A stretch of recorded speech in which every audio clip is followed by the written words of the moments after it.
Welcome to another episode of Tank Talks, your personal think tank for all things startups and venture capital. I'm your host, Matt Cohen, founder and managing partner at Ripple Ventures.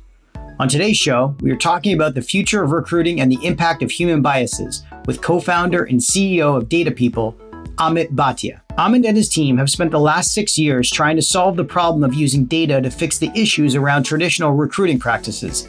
We asked Amit to explain how data helps make the world of recruiting more fair and efficient, and how some of their incredible clients like DoorDash, Twitch, and Square are using Datapeople's language products to solve these problems. Finally, we dig into the diversity challenge facing technology companies these days and how Datapeople is trying to solve the referral issues, which often draws on candidates from existing employees' like-minded networks, which inherently are biased. This was a fascinating talk on a very topical issue facing many companies trying to solve the diversity problem in our society. Now let's get into this week's episode with Amit Bhatia, CEO and co-founder of Datapeople. As someone who had to start their own venture fund from scratch several years ago, I can personally say how scary and daunting the initial thought of managing all my back office and administrative hassles was when it came to managing my own investment fund. Thankfully, I was fortunate enough to run into the CEO and founder of Aduro Advisors one day at a VC networking event in New York City, and all my problems were solved. Since my very first interaction with the team at Aduro Advisors, my back office nightmares have been resolved. They are the perfect partner for any emerging manager like myself when it comes to supporting you through those first Fund 1 jitters. From managing capital calls to LP documentation, all the way to budgets, tax documents, and anything in between, the team at Aduro literally has saved my life many times. I don't know where I would be without them. That is why I'm excited to welcome Aduro as an official partner to Ripple Ventures and now Tank Talks, so other emerging managers can share in the benefits that I've been so fortunate enough to experience throughout my time as a venture investor. Aduro's tech-first, high-touch approach to fund administration is not only good for Ripple, but it's good enough for the 300-plus firms and $30 billion in assets under administration that they work with as well. Don't just take it from me. Aduro works with top-tier managers like Lowercase Capital, Homebrew, and Craft Ventures as well. Through their internally developed technology platform called Fund Panel, fund managers and their LPs can access all things fund-related at any time. Listeners of Tank Talks can receive a demo by emailing dev@aduroadvisors.com, that's DEV, at aduroadvisors.com, and mentioning Tank Talks to get set up today. Thanks for joining us, Amit. Absolutely. Glad to be here, Matt. Amit, I'd love to kick things off and discuss the original concept and vision you had with your previous company, TapRecruit, before changing the name into Datapeople. Absolutely. And might take you back all the way to 6 years prior to our very sort of starting point. When I wanted to start a company, I really wanted to sort of take my data and analytics and NLP skill set and apply it to some place that was, where I could have a massive impact. And jobs and recruiting is one of those areas which is so underinvested in. It's so ignored. And yet it is the basis on which opportunity is arbitered in our society. And it just seemed like the logical place to go join. But before I even did that, we had to figure out how to get great data. And so I started by creating a job search engine. We crawled and indexed the jobs of 40,000 companies every day. And we didn't ever monetize it. We just ran it for a few years. And we still run it to today just to understand, how do candidates search for jobs? And when they do find them, how do they react to them? And what we started realizing was the content and the language of these jobs had a huge impact on the way candidates responded to them, and had a huge impact in candidates of different backgrounds reacting to those jobs very differently. So we started packaging those insights into our first product, which is the language analytics product that we used to call TapRecruit. We sold it, and it really took off. Sitting in our 2-bedroom apartment, the four of us, we started getting calls from, Levi's became a customer, BuzzFeed became a customer. We started getting calls from Fortune 50 companies. We realized we had to sort of figure it out and raise money. And as we started scaling the business, companies wanted to share more data. They wanted to get analytics, and they wanted to get insights, not only about their job descriptions, but their entire recruiting process. Today, 70% of those companies share data. And as we sort of finally became public with some of our funding rounds, we decided we needed a new name that sort of encapsulates not only where we are, but where we're going. And Datapeople felt very natural. Certainly helps a lot when we're recruiting, and certainly helps a lot sort of in illustrating where we see the world going. It's very interesting that the customers that you were working with at TapRecruit wanted to share more data to help make their products or your product better. so that the solution was actually more inclusive. And I love how you took the data-driven approach to recruiting, which today sounds normal. But when you started TapRecruit, it must have been pretty hard to prove that it was right. So how does data actually help make the world of recruiting more fair and efficient, in your opinion? Systematic problems need systematic solutions. When we think about the inequities in our society and the inequities in our talent pipelines and the inequities in our promotion processes, they're systematic. They're not just idiosyncratic to these companies we work with. And so how do you make long-lasting, repeatable change without having access to data and science and experimentation? And I think the companies are realizing that. It's amazing to me that recruiting is something that is an existential crisis for many companies. It is something that it drives your most strategic goals as an organization. And yet it's something that is so underinvested and under-instrumented in tech. Like, you could go to a sales and marketing person and ask, and even if you're spending $10,000 on a Google AdWords campaign, you'll get inundated with every possible statistic. You'll get to A/B test those ideas. You'll get to sort of beat that to death with experimentation. But you could spend millions of dollars on hiring. You don't even know how many applicants you get on average. You don't even have a sense of where inequity is in your process. You don't even have a sense of what are your most efficient sources. It's very hard as companies are spending more and more money, time, and effort, and as sort of access to great talent is becoming a critical differentiator, you need to use data. And not only data, you need to use scientific methods to interrogate the biases and the hunches that we apply across these processes. Yeah, it's interesting. I mean, I guess recruiters have been able to stay around for so long because there's been so limited data being used to drive the right recruiting process. I mean, we just pushed a job out today on LinkedIn for an analyst position at our fund, and it just went out into the ether. I have no idea what type of data we're collecting on it. So you've said you've worked with some incredible and still work with incredible companies like DoorDash, Twitch, and Square, and many more Fortune 100 companies who use your in-house recruiting systems to help build better job descriptions. So, I mean, how does that actually work? And when did you determine when you had product market fit with these companies? The question about product market fit is an interesting one. I don't think product market fit's necessarily, it's a point of time as much as it's a window that you're constantly striving to achieve. So I don't want to ever have the hubris of saying, we've done it, that part's done and dusted. But we're certainly seeing some real signs that there is a market pull for our product. And a few of them were, when COVID happened, when March hit last year, certainly one of the things, like every company focused on hiring in our economy, we were just, wow, what's going to happen? Are people going to stop hiring? And unemployment spiked to 15%. And we had, I think, 26 renewals come up, and almost every one of them renewed. A lot of our customers, some with price increases, some even expanded the relationship with us. And I think a lot of customers were like, they said, we're going to cut a lot of our access to sourcing platforms and some of the other tools we use, but Datapeople is so integral to what we do. And that was certainly a sign that, we're here to stay. We also see that when customers, the hundreds of people across the organization use us, they're constantly asking us for more features. There's, any time something even goes down for 10 minutes, it takes no time before we get a message saying, where's that report gone?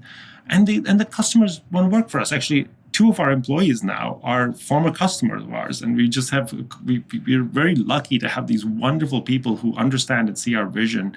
And I think when we see those sorts of tea leaves, we know we're onto something special.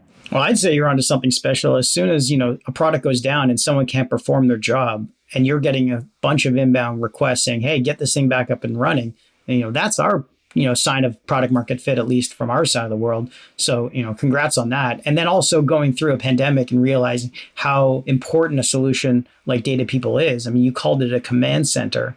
I wouldn't say a lot of early stage companies could call their product a command center to run their day-to-day business. There's ATSs out there that say they can do a lot of the things, but you've mentioned, and I've heard your team say, that the recruiting industry today is where the marketing industry was 20 years ago. So what do you mean by that, and where do you see it going?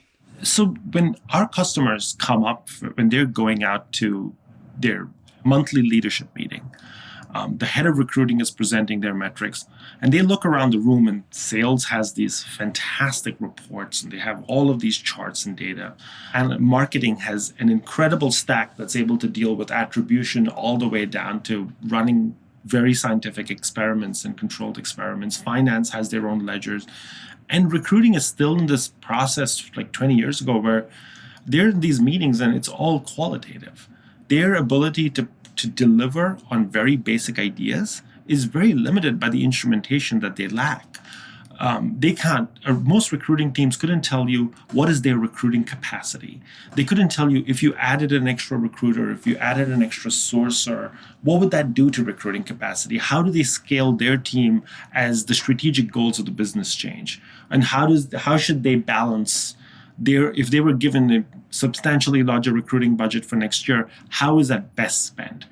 And it's a little shocking to me because you think about sales and marketing stacks and you look at any of the diagrams, there's hundreds of tools that do everything from attribution to data augmentation, data enrichment, data visualization. When you think of the HR stack, there's a lot of budget.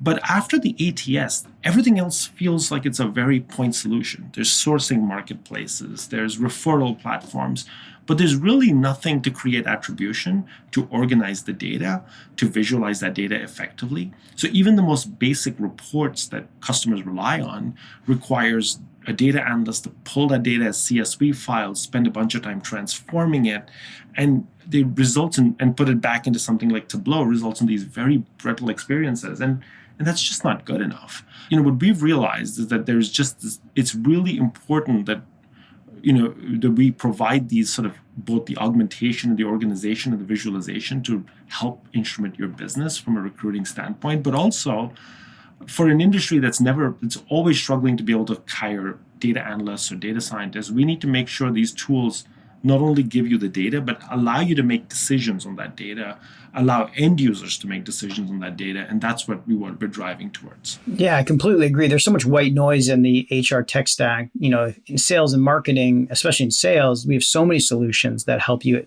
pinpoint and target budget and, your metrics on the sales side with your CRM solution and then Gong and all these other different analytics tools. I think you're right. The HR space has not really seen that fill in the blank between the marketplace and the aggregators and then the ATS on the beginning part of the journey, which is really interesting to hear. You guys are shortening that gap, at least for some of the companies that are forward thinking on using the data-driven approach to solving a lot of those problems.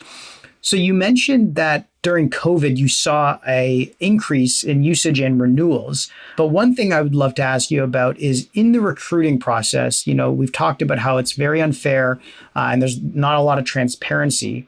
Now, especially in a remote post-COVID world, it's going to be even more difficult to bring that transparency to the industry. So how are people using your solution to use analytics to make the hiring process more thoughtful and inclusive? It happens in multiple ways. And as I see, our goal is to inject data, and not just data, but data and science at every step of that hiring process.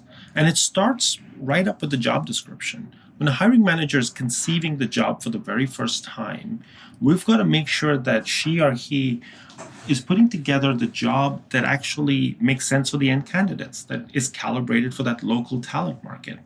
There's a lot of been talk and understanding in the space now that language can have unconscious bias. It can. That's one part of the problem. It's a part of the problem we study. But it's not just language. It's also the way the job is even written.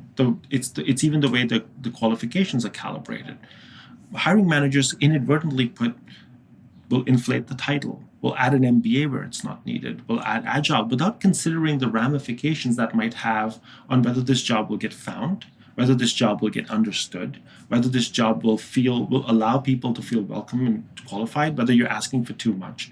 I'll give you a simple example. There's a rampant situation where hiring teams think, if I make this title sound a little bit more senior, I'm going to add senior to that title, I'm going to get more qualified candidates. It'll help me reduce the noise. And nothing could be further from the truth. In fact, every time we've done that study, and we've done a lot of research on this, you put senior in a job that actually requires less than 4 or 5 years of experience, not only do you get fewer qualified candidates because you get a lot more one-click applies, you get 4 times fewer women and underrepresented candidates applying because they're self-selecting out of the process because they don't think they're going to, they think the job is much more senior than it is, or they don't think they're going to get a fair shake.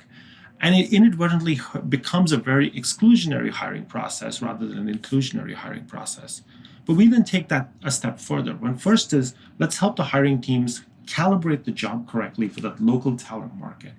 Once we've calibrated the job, let's monitor the talent pipeline as it comes in. We augment the data to understand how diverse the candidate pool is, to say, before we start interviewing, is this a diverse enough candidate pool?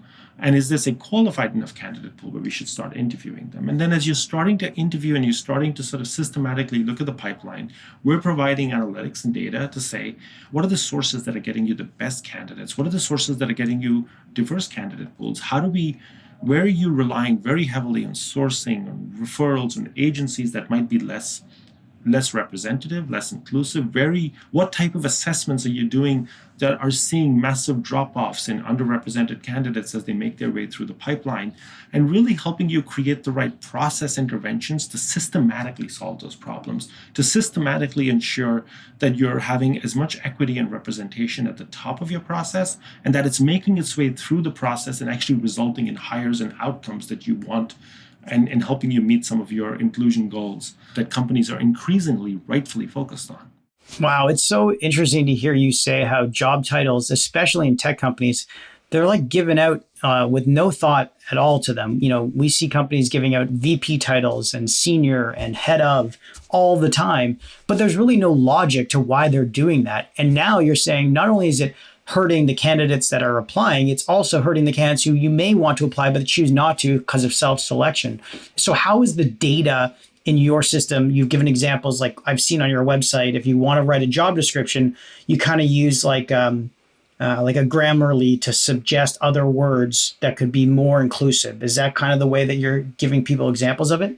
That's right. Other words for the language, but also other qualifications. We're often taking a job description and saying, let me give you a simple example. Even when you're looking for a talent manager job, or a bunch of companies will follow other companies. They'll use a template. They'll write a job for a talent acquisition manager, and then our system will detect it and suggest maybe you should retitle that job to recruiting. Recruiting gets searched twice as often. We run our own search engine for exactly that purpose. When you're going through the qualifications, hiring managers feel the need to fill the page. They will sometimes add a whole lot of qualifications that are ambiguous, that don't make sense. Great communication skills, a whole bunch of soft skills, attention to detail, fast pace, must be comfortable working in an ambiguous environment. What do those things mean? And will they be interpreted by different candidates in the same exact way as you mean them to be interpreted? What we strive to get candidates we don't have magic words to sort of help you hire more women or hire more underrepresented candidates, but what we're striving to get companies to do is write jobs as clearly as possible so candidates can do a better job of self-selecting. They feel welcome to apply. A qualified candidate is more inclined to apply, making sure that their jobs are complete, making sure their jobs talk about their employee benefits. They talk about their diversity and inclusion strategy. And making sure that they also don't miss important qualifications. We often see for like recruiter job, for example, they'll have a whole lot of soft skills that aren't validated or completely ambiguous, but they'll forget to sort of add a critical piece of information like, we would prefer that your familiarity with Greenhouse. We prefer that you'd actually have full cycle recruiting experience. And if that becomes the basis on which you're going to be pre-screening candidates to the phone screen, to the interview, if you're going to be silent about those critical requirements, then you're going to end up with an unequal process. The titles, it's not just about the language, but it's about, in 10 minutes, can you get the hiring manager to really articulate in as clear terms as possible what this job is, and in a way that all sorts of candidates can understand. Wow, it's so refreshing to hear you say this. We call it fluff, really. And it's just so much fluff is going into these job descriptions, and it's just causing more and more problems. I mean, multiple studies have shown that the talent pool of many tech companies is neither diverse nor inclusive.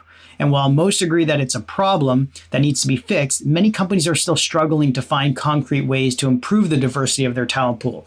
So do you think data is the solution, or is this more a social issue that data can assist in solving, but needs to be addressed more at the societal level if we expect to see any changes? Well, I think it's both, right? I think as a society, there's no denying that we need macro interventions to address systemic inequities in our society. If anything, what we saw last year with the protests against the racial injustice, what we've seen, holistically, just the fact that, through a pandemic, the lack of healthcare infrastructure, the lack of, family leave, and those are all things that sustain inequity in our society, that translate to inequity in the workplace. That said, we also need to be holding tech companies and companies at large, we need to hold them accountable to making their workplaces more diverse and more inclusive and more equitable. And the way to do that is to first shine light, to have data. Our approach to diversity and inclusion and to equity cannot always just be, let's organize yet another training. It cannot always just be, let's apply and let's recruit with, use a diversity sourcing sort of platform or diverse underrepresented candidate marketplace. Those can't be the only interventions we apply. We have to be able to apply systematic goals for our D&I measures. And we need to be able to measure and track those at every stage in the funnel. We need to be able to understand whether we are hiring, whether the kinds of practices, the kinds of assessments we put in, the kinds of sources we use to hire candidates. We need to understand and use the data to understand whether each of those ideas is truly inclusive and does result in representative candidate pools at every stage of that funnel. And I think data is the only way we can really systematically help companies get there and hold companies accountable to getting there. So it really is two parts of the problem, but the data part is really what's going to transform a lot of the way people think about trying to build an inclusive candidate pool. In tech, though, and a lot of people will probably admit this, a lot of the job applicants come from referrals or people with like-minded networks, which obviously creates biases in applicant pools and limits diversity. So how does Datapeople solve this referral issue and help bring the most diverse, but also the highest quality candidate pool together? I'm glad you asked that. Actually, that's one of the things that I'm obsessed with, is there is this bias in our society, especially with the prevalence of job search engines. We are all increasingly predisposed to believing that organic candidates are junk and we must focus all our efforts on sourcing and referrals. And there's absolutely a place for sourcing and referrals, but it's become a crutch for a lot of companies. It's become a crutch for too many organizations, even startups, just overly relying on them. And you're right, they're not very representative candidate pools because definitionally, they rely on the networks of the people who already work at your organization, and tech companies aren't particularly diverse and representative today. And unfortunately, in the last 10, 15 years, there's just been an enormous volume of funding that's gone towards those sorts of tools that can supercharge referrals and supercharge sourcing. And not enough attention has been paid, not enough resources have been paid towards how do we systematically help organic pools do. And if organic pools tend to be much, much more representative. And what I mean by an organic pool is a candidate finding your job cold on a search engine, whether it's LinkedIn or Indeed or on your company's site, and choosing to apply. And to me, we don't really achieve fairness in our hiring processes until somebody applying cold has the same chances of getting a job at your company than somebody coming in through a known network, through a sourcing network, or through a referral network.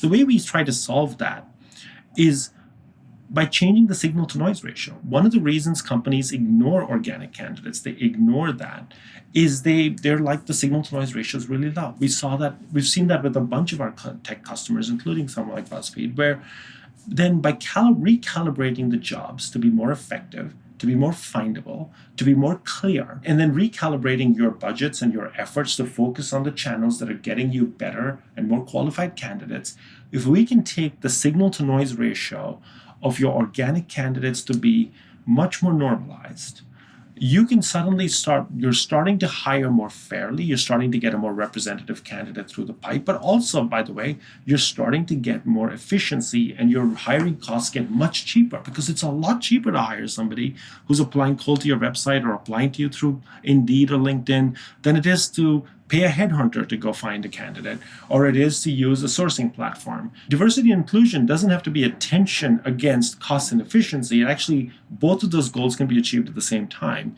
And we're doing that with a lot of our customers by driving both better data and better job posts that get a higher signal to noise ratio on organic platforms. And even at Datapeople. Yeah, I was going to ask, you must eat your own dog food internally at Datapeople, right? We do. And in a lot of different ways. I mean, we're not perfect. We're a fast growing startup that's trying constantly to make our hiring processes better. But what we've found is fair hiring processes need to be relatively fast. They need to be data driven. The vast majority of our hires must come organically. We should not privilege referrals.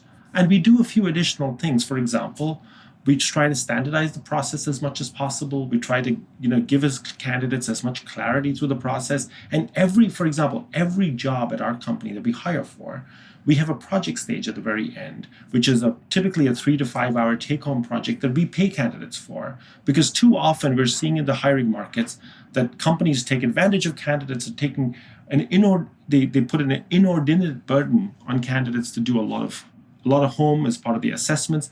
And they don't value that time. They don't pay for that time. And we think that's inherently unfair. And so we've been spending a lot of time thinking about how do we tune our hiring processes to be fair and equitable as well. And we hope to continue to make that better. Wow, that's interesting. You pay candidates for take-home assignments when they're applying to work at Datapeople. I love that. I'm not sure how many people have actually done that before, but I'm definitely going to share that with some of our portfolio companies.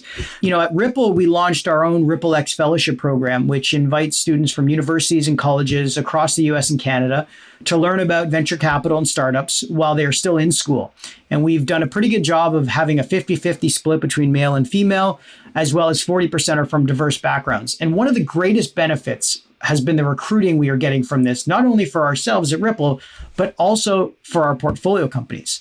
Now, you've stated that some job requirements like multiple internships for entry-level roles automatically exclude candidates too poor to complete them. How do you suggest this gets addressed so more applicants can apply to internship programs for entry-level positions? I think it's a lot of different interventions. As a start, I'd like to see free internships go away. I'd like to see us, companies, largely paying for interns, especially in some industries like media, and where sort of it's fairly rampant to have interns work for free, and I think it reduces the ability for a lot of people to take advantage of the internship opportunities. Another way I think internships, we have to do a better job calibrating internship requirements. We still see too many internship requirements that are focused on, for a software engineer, like literally looking for people who've got sort of fair amount of software engineering experience to the point where you wouldn't even consider them entry level anymore, beyond internship. We still see too many internships requiring top tier schools. And I'd say one of the things I hope that survives after COVID is the companies have been forced to open up internships to a lot more schools and not just rely on campus recruiting with a handful of schools. And I hope that survives this pandemic whenever that ends. Yeah, I never thought about not paying the interns that we have at Ripple. And I was an intern, a co-op student working for an investment bank, and we were paid pretty well to go and do those jobs. But I can only imagine how many people are out there doing free internships and how it's limiting a lot of people because they have some choices that they need to make. There's a lot of complex questions out there that people often talk about, like, are women being treated fairly in the interview process? Or how representative was the initial candidate pool? These are hard things to solve, and especially with incomplete data. So, how are you guys thinking about solving a lot of these questions using data? You're right. There is incomplete data, and we've got to be very careful not to solve them with data that is not only incomplete, that might be inaccurate or misleading. So there's a few different ways that we try to solve it. We try to first look at one of the first things that we do with companies when they come on our platform, they connect their ATS. It's very quick. A few hours we can sort of sync up our systems, is we do a data integrity check. What if your data is even usable? What if it's representative? What's not? Because sometimes recruiting processes aren't as well policed. Sometimes you're not collecting the right amounts of data. You're not, and those things can skew decision making in a big way. And we need to exclude that or adjust for that. And then the second idea is being able to track and provide visualization at every stage of the process. Because one of the other issues is the way ATSs are often set up is they're set up in ways that are ledgers.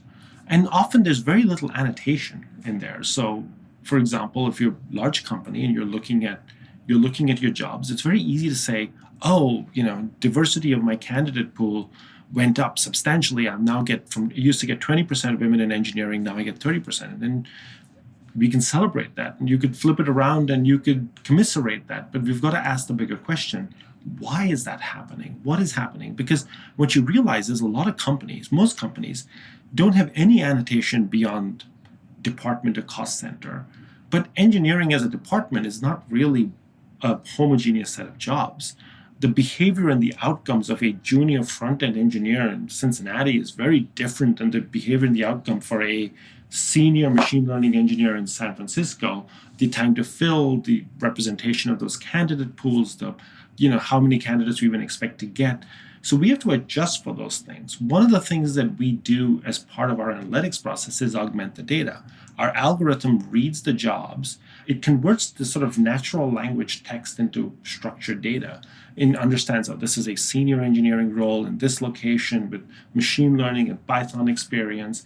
And then we can take like for like. So when you're seeing trends, you're not just reacting, went from 30 to 20, and you can ask the question, where did it go? How did it increase? Did the mix shift of our jobs change, or did the actual pipeline and our candidate pool change? Did it change at the top of the funnel? Did something happen at the middle of the funnel?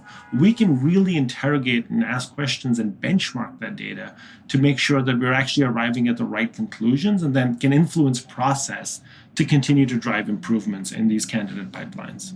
Wow. If I was a recruiter, I'd be running scared to know I'd have to compete against some of the data insights that you guys are providing to recruiters, internally, in-house recruiters. We have a question here from April. You have a question for Amit, April? Yeah. Well, actually, you might have just answered it. So you just said that this tech is geared toward recruiters as opposed to hiring managers. So are talent acquisition departments primarily the ones you're targeting, or do you want to roll this out to agencies, or, kind of what's your long game? So with a lot of our customers, we primarily serve organizations that do in-house recruiting. So large companies, government agencies, universities, startups, but we don't serve agencies yet. At these large companies and agencies, what we do is we connect to the ATS. We create sort of a really great feedback loop between the two systems. And we're not just used by the recruiters, but with most of our customers, even the recruiter may be the primary user, maybe the primary buyer for our product. With most of our customers, our product gets used by thousands of hiring managers across the organization when they're drafting those jobs for the first time. So instead of having jobs being drafted on Google Docs or Microsoft Word, we're using data and our language analytics to draft jobs in our platform and collaborate in our platform to write great jobs. After that, it gets used by recruiting operations to look at their efficacy and the efficiency of their processes. And then it gets used by recruiting leadership and the recruiters to understand the diversity and the bottlenecks and the performance of their pipelines. We don't serve agencies yet, in part because this symbiotic relationship between their data is so critical, which isn't to say we're never going to serve agencies. We just haven't gotten there yet. So right now it's between the ATS and then you're generating data from within the company itself. Where does that initial pool of data come from that decides this word or this phrase is inclusive and this word or phrase is fluff or exclusive? That's a great question. So we have four sort of independent data sources that we rely on to come up with those conclusions. They're all updated in real time. The first is we've been running our own job search engine for the last 6 years, understanding how companies are posting jobs, how candidates react to jobs. It becomes a great place for us to understand and create hypotheses as to what's happening in the market. We also rely on third-party data sources that we ingest, acquire in different ways. Most of our customers share data, we integrate, and we continually, our algorithm will learn and gather insights into what's working and what kinds of trends are happening. And finally, we conduct our own behavioral research. We've published some of it on our website. We try to figure out exactly how do candidates in different geographies or different backgrounds react to ideas, react to language in certain ways, and why. Because the data is really good for figuring out how these trends affect, but what we want to get to that next level is why. And it's fascinating. And so we use these 4 different independent data sets and methodologies to construct and get these types of results. Thanks for those questions, April. I really appreciate it. And Amit, just doubling down on the data point, your team has stated that since Square began using Data People, they are now seeing a 45% increase in more qualified candidates and 25% more female candidates entering the recruiting process. And BuzzFeed has also seen 100% more qualified female candidates applying for their engineering roles. So how do you think more traditional companies can benefit from your solution that are not as tech and data driven as Square or BuzzFeed is? We actually have a lot of very traditional companies. In fact, the majority of our customers aren't tech. They're customers like Total Wine & More, companies like Givaudan in Europe. The urgency probably is even more with some of the more traditional companies because they're in a very tight talent market. They're finding it even harder to recruit for great talent, and the DE&I goals are just as strong there, if not stronger, with some of those companies. And we see a lot of those companies work with us. We see similar results with them, and we love working with them. I think what the attributes for what makes a great customer of Data People isn't whether you're a tech company or not, but usually does your team have really direct goals that you're trying to achieve in terms of recruiting and DE&I, and are you motivated to achieve them? And we work with pretty much every applicant tracking system from the greenhouse and levers all the way to the Workday and success factors that more traditional companies use, and we work seamlessly in the same exact way. That's really interesting. It's like if you're not a tech forward company, but you want to compete against the tech forward companies like a Square, then use Data People to be able to attract the talent that you need that may be more attracted to working at a Square because of the data-driven approach you have to recruiting. So that's really interesting. You've said 2020 was the best year in your company's history, which concluded with an $8 million capital raise from leading funds such as Encore Capital, NextView Ventures, and First Round Capital. What do you have planned for the future, and what can we expect in the next years to come? 2021 was an even better year so far. We've had an incredible start, and the first quarter was our strongest quarter yet. We've got some incredible product and data releases. And I think what we will continue to do is push the envelope on every stage of the recruiting process and bringing data and analytics and shedding light with the specific prism in mind, not only around efficiency, but around inclusion and diversity. And so we've got a lot of those releases in 2021. But right now we are busy hiring ourselves across every part of our business, from sales to engineering to customer success. So we're just really excited to continue to grow and get this product in the hands of as many organizations as possible, and really drive systematic change. Well, it's a good thing you have a good recruiting tool in-house that you can use to help get you there. So before we like to wrap things up, we always ask our guests for their top book recommendations, and you've got 3 books here you'd like to share with the audience. Can you tell us about each one of them and why they should give them a read? Absolutely. So the first book is Thinking Fast and Slow by Danny Kahneman. And I don't know if you know about Danny Kahneman, but he invented the idea of behavioral economics, of how it just turned this idea on its head that our instincts, that our gut instincts may not be the most systematic, or may not be the most accurate way to do things. And ironically, and he won the Nobel Prize to do so, but his work started when he was at the Israeli army figuring out what is the best possible way to recruit captains. And he realized that a lot of their inherent biases about the way they hired or the way they assessed talent for who would make a great captain in the army struggled. So I thought it was a very fascinating book, and it really informed the way we think about it, is how do we design the right experiments to really understand where our biases conflict with real-world data and real-world outcomes. The second book is very related. It's Moneyball by Michael Lewis. It's about the Oakland A's and Billy Beane and how the old method of scouting was very much a gut and heuristic-based process. And even in an area like sports, where the win and loss is very, very clear and very tangible, it's remarkable that we could, rather than rely on data, we could rely on our gut. And when data did usher into the sports of baseball, it was revolutionary. It was absolutely revolutionary. And so it's a fantastic book for no other reason than Michael Lewis is a wonderful writer, and I really enjoy it.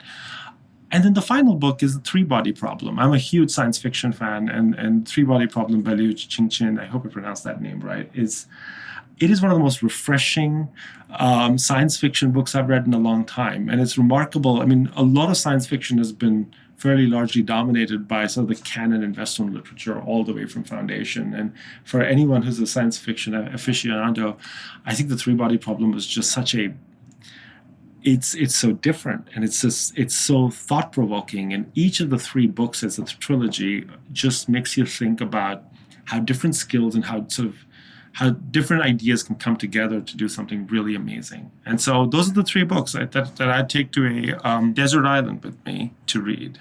No, those are fantastic suggestions. And I think we're all waiting for the Netflix show to come out on the three-body problem, even after the producer was apparently poisoned.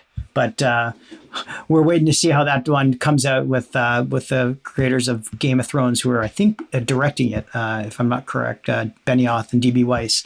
So thank you for suggesting those. And thanks for joining us in the tank today to discuss the future of recruiting and the impact of human biases with CEO and co-founder of Datapeople.io, Amit Bhatia. Thanks for joining us, Amit.